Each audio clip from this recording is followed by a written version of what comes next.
وعده وأورثنا الأرض نتبوأ من الجنة وحيث نشاء فنعم أجر العاملين পরের আয়াতে সুন্দর করে আছে وقيل الحمد لله الذي صدقنا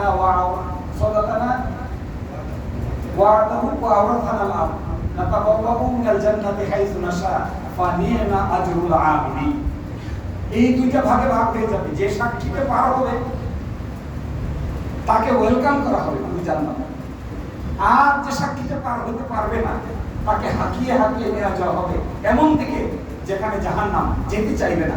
ছাগলকে দেখেন না, বাজার থেকে ছাগল কিনে নেওয়ার পরে মানুষ সামনে দিয়ে টানে, ছাগল পিছন দিয়ে টানে, পিছন দিয়ে যখন বাড়িতে তখন কি করে ছাগল দৌড় দেয়।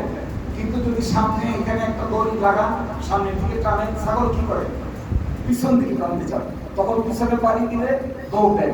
ভেড়াওয়ের স্বভাব এটা। এইভাবে হাঁকায় হাঁকায় জাহান্নামের দিকে নিয়ে যাওয়া হবে। যাইতে চাইবে না, কারণ জাহান্নাম তো আগুন, এদিকে যাইতে চাইবে না, কিন্তু আগুনের দিকে ধাবিত করা হবে। আর জান্নাতের দিকে ধাবিত করতে হবে না, তাদেরকে ওয়েলকাম করা হবে। ওয়েলকাম করা হবে, গ্রিট করা হবে, ইংরেজিতে বলে গ্রিটিংস করা হবে, গ্রিটিংস, ওয়েলকাম করা হবে। আর